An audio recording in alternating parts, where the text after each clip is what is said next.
Hey guys, here with another chapter from Matilda. We're at chapter 10 now called Throwing the Hammer. So if you don't know what that means, you'll find out shortly. But just keep in mind that the Trunchbull used to be an athlete, an Olympic athlete actually. And it'll all make sense as we read more about her and the way that she manages her school. Here we go. The nice thing about Matilda was that if you had met her casually and talked to her, you would have thought she was a perfectly normal 5-year-old little girl. She displayed almost no outward signs of her brilliance, and she never showed off. "This is a very sensible and quiet little girl," you would have said to yourself. And unless for some reason you had started to discuss with her literature or mathematics, you would have never known the extent of her brain power. It was therefore easy for Matilda to make friends with other children. All those in her class liked her. They knew, of course, that she was clever because they had heard her being questioned by Miss Honey on the first day of term. And they knew also that she was allowed to sit quietly and read books during lessons and not pay any attention to the teacher. But children of their age do not search deeply for reasons. They are far too wrapped up in their own small struggles to worry over much about what other people are doing and why. Among Matilda's new friends was a girl called Lavender. Right from the first day of term, the two of them started wandering around together during the morning break and in their lunch hour. Lavender was exceptionally small for her age, a skinny little nymph with deep brown eyes and with dark hair that was cut in a fringe across her forehead. In England, they call bangs fringe. Matilda liked her because she was gutsy and adventurous. She liked Matilda for exactly the same reason. I like those character traits, gutsy and adventurous. That's a good way to describe someone. Before the first week of term was up, awesome tales about the headmistress, Miss Trunchbull, began to filter through the newcomers. Matilda and Lavender, standing in the corner of the playground during morning break on the third day, were approached by a rugged 10-year-old with a boil on her nose, like a bumper pimple. Her name was Hortensia. Look at Lavender and Matilda. "New scum, I suppose," Hortensia said to them, looking down from her great height. She was eating from an extra large bag of potato crisps and digging the stuff out in handfuls. "Welcome to Borstal," she added, spraying bits of crisps out of her mouth like snowflakes. The two tiny ones, confronted by this giant, kept a watchful silence. "Have you met the Trunchbull yet?" Hortensia asked. "We've seen her at prayers," Lavender said, "but we haven't met her." "You've got a treat coming to you," Hortensia said. "She hates very small children. She therefore loathes the bottom class and every kid in it. She thinks 5-year-olds are grubs that haven't yet hatched out." In went another fistful of crisps, and when she spoke again, out sprayed the crumbs. "If you survive your first year, you may just manage to live through the rest of your time here. But many don't survive. They get carried out on stretchers screaming. I've seen it often." Hortensia paused to observe the effect these remarks were having on the two twitchy ones. Not very big effect. They seemed pretty cool. So the large one decided to regale them with further information. "I suppose you know the Trunchbull has a locked-up cupboard in her private quarters called the Chokey." "Have you heard about the Chokey?" Matilda and Lavender shook their heads and continued to gaze up at the giant. Being very small, they were inclined to mistrust any creature that was larger than they were, especially senior girls. "The Chokey," Hortensia went on, "is a very tall, narrow cupboard. The floor is only 10 inches square, so you can't sit down or squat in it. You have to stand. And 3 of the walls are made of cement with bits of broken glass sticking out all over, so you can't lean against them. You have to stand more or less at attention all the time when you get locked up in there. It's terrible." "Couldn't you just lean against the door?" Matilda asked. "Don't be silly," Hortensia said. "The door's got thousands of sharp, spiky nails sticking out of it. They've been hammered through from the outside, probably by the Trunchbull herself." "Have you ever been in there?" Lavender asked. "My first term, I was in there 6 times," Hortensia said. "Twice for a whole day, and the other times for 2 hours each. But 2 hours is quite bad enough. It's pitch dark and you have to stand up dead straight, and if you wobble at all, you get spiked either by glass on the walls or nails in the door." "Why were you put in?" Matilda asked. "What had you done?" "First time," Hortensia said, "I poured half a tin of golden syrup on the seat of the chair the Trunchbull was going to sit on at prayer. It was wonderful. When she lowered herself onto that chair, there was a loud squelching noise, similar to that made by a hippopotamus when lowering its foot into the mud on the banks of the Limpopo River. But you're too small and silly to have read the Just So stories, aren't you?" "I've read them," Matilda said. "You're a liar," Hortensia said amiably. "You can't even read yet, but no matter. So, when the Trunchbull sat down in the golden syrup, the squelch was beautiful. And when she jumped up again, the chair sort of stuck to the seat of those awful green breeches she wears and came up with her for a few seconds until the thick syrup slowly came unstuck. Then she clasped her hands to the seat of her breeches in both hands. And when she jumped up again, the chair sort of stuck to the seat of those awful green breeches she wears and came up with her for a few seconds until that thick syrup slowly came unstuck. Then she clasped her hands to the seat of her breeches and both hands got covered in the muck. You should have heard her bellow." "But how did she know it was you?" Lavender asked. "A little squirt called Ollie Bogwhistle sneaked on me," Hortensia said. "I knocked his front teeth out for that." "And the Trunchbull put you in the chokey for a whole day?" Matilda said, gulping. "All day long," Hortensia said. "I was off my rocker when she let me out. I was babbling like a crazy person." "What were the other things you did to get put in the chokey?" Lavender asked. "Oh, I can't remember them all," Hortensia said.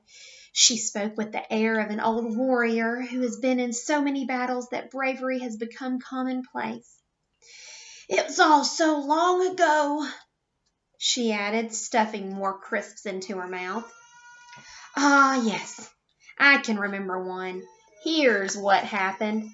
I chose a time when I knew the Trunchbull was out of the way teaching the 6th formers, and I put up my hand and asked to go to the restroom. But instead of going there, I sneaked into the Trunchbull's room. And after a speedy search, I found the drawer where she kept all her gym knickers." "Go on," Matilda said, spellbound. "What happened next?" "I had sent away by post, you see, for this very powerful itching powder," Hortensia said. "It cost 5 op a packet and was called the Skin Scorcher. The label said it was made from the powdered teeth of deadly snakes, and it was guaranteed to raise welts the size of walnuts on your skin. So I sprinkled that stuff inside a pair of her knickers in the drawer and then folded them up again carefully." Hortensia paused to cram more crisps in her mouth. "Did it work?" Lavender asked. "Well," Hortensia said, "a few days later during prayers, the Trunchbull suddenly started scratching herself like a mad dog down below. 'Aha!' I said to myself. 'Here we go. She's changed for Jim already.' It was pretty wonderful to be sitting there watching it all, knowing that I was the only person in the whole school who realized exactly what was going on inside the Trunchbull's pants. And I felt safe, too. I knew I couldn't be caught. Then the scratching got worse. She couldn't stop. She must have thought she'd had a wasp nest down there. And then, right in the middle of the Lord's Prayer, she leapt up and grabbed her bottom and rushed out of the room. Both Matilda and Lavender were enthralled. It was quite clear to them that they were at this moment standing in the presence of a master. Here was somebody who had brought the art of skullduggery to the highest point of perfection. Someone, moreover, who was willing to risk life and limb in the pursuit of her calling. They gazed in wonder at this goddess, and suddenly, even the boil on her nose was no longer a blemish, but a badge of courage. "But how did she catch you?" Lavender asked, breathless with wonder. "She didn't," Hortensia said, "but I got a day in the chokey anyway." "Why?" they both asked. "The Trunchbull," Hortensia said, "has a nasty habit of guessing. When she doesn't know who the culprit is, she makes a guess at it, and the trouble is, she's often right. I was the prime suspect that time because of the golden syrup job the week before, and although I knew she didn't have any proof, nothing I said made a difference. I kept shouting, 'How could I have done it, Miss Trunchbull? I didn't even know you kept a spare pair of knickers at school. I didn't even know what itching powder is. I've never even heard of it.' But the lying didn't help me in spite of the great performance I put on. The Trunchbull simply grabbed me by the ear and rushed me into the chokey at the double and threw me inside and locked the door. That was my second all-day stretch. It was absolute torture. I was spiked and cut all over when I came out." "It's like a war," Matilda said, overawed. "You're right, it's like war," Hortensia cried, "and the casualties are terrific. We are the Crusaders, the gallant army fighting for our lives with hardly any weapons at all, and the Trunchbull is the Princess of Darkness, the foul serpent, the fiery dragon with all the weapons at her command. It's a tough life. We all try to support each other." "You can rely on us," Lavender said, making her height of 3 feet 2 inches stretch as tall as possible. "No, I can't," Hortensia said. "You're only shrimps. But you never know. We may find a use for you one day in some undercover job." "Tell us just a little bit more about what she does," Matilda said. "Please do."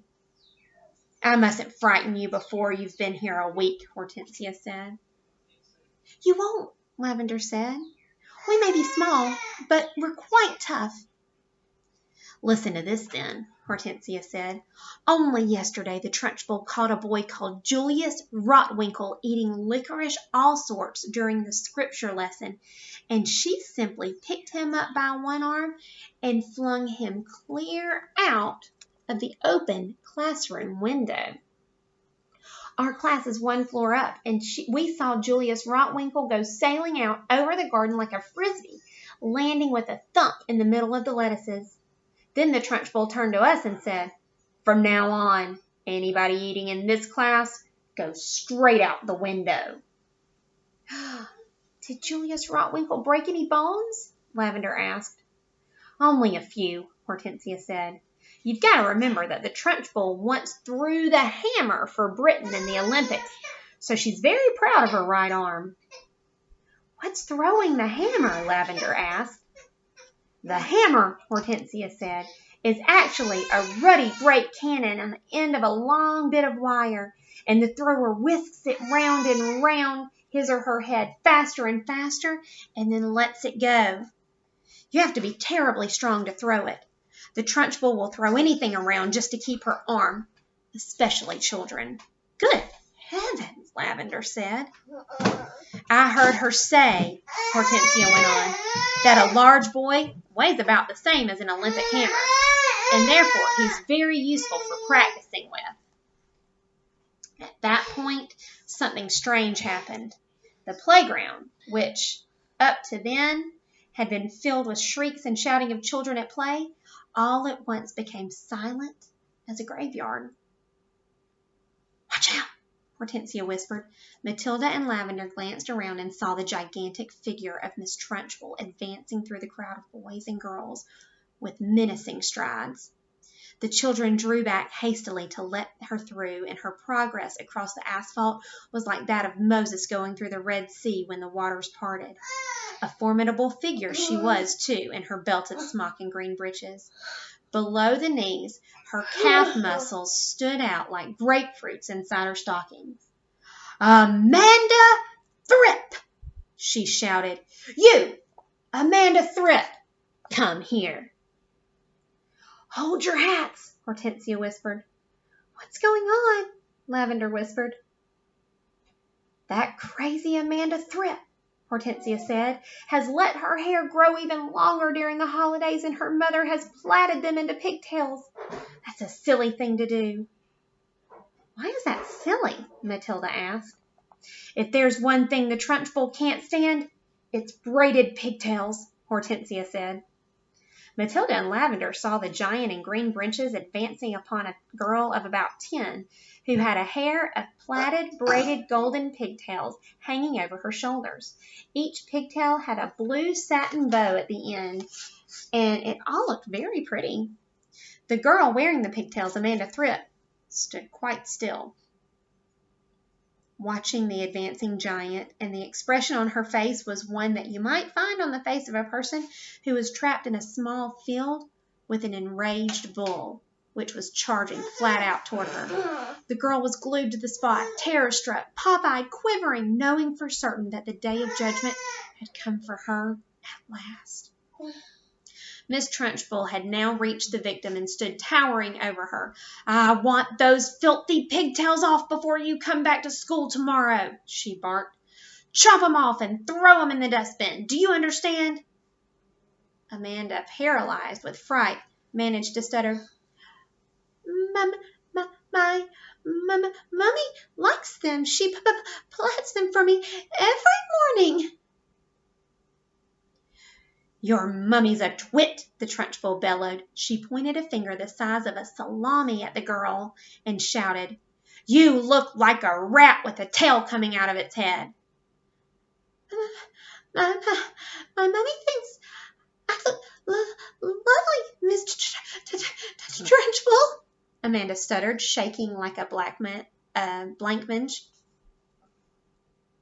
"I don't give a tinker's toot about your mommy and what she thinks," the Trunchbull yelled, and with that she lunged forward and grabbed hold of Amanda's pigtails in her right fist and lifted the girl clear off the ground. Then she started swinging her around and around, faster and faster, and Amanda was yelling, screaming blue murder, and the Trunchbull kept yelling, "I'll give you pigtails, you little rat!" "Shades of the Olympics," Hortensia murmured. "She's getting up speed now, just like she does with the hammer. 10 to 1, she's going to throw her." And now the Trunchbull was leaning back against the weight of the whirling girl, pivoting expertly on her toes, spinning round and round, and soon Amanda Thripp was traveling so fast she became just a blur. And suddenly, with a mighty grunt, the Trunchbull let go of the pigtails, and Amanda went sailing like a rocket right over the wire fence of the playground and high up into the sky. "Well thrown, sir!" someone shouted from across the playground, and Matilda, who was mesmerized by this whole crazy affair, saw Amanda Thripp descending means coming down. Oh, hold on, I lost my page. Descending in long, graceful parabola onto the playing field beyond. She landed on the grass and bounced 3 times and finally came to a rest. Then, amazingly, she sat up. She looked a trifle dazed, and who could blame her, but after a minute or so, she was on her feet again and tottered back toward the playground. The Trunchbull stood on the playground, dusting off her hands. "Not bad," she said, "considering I'm not in strict training. Not bad at all." Then she strode away.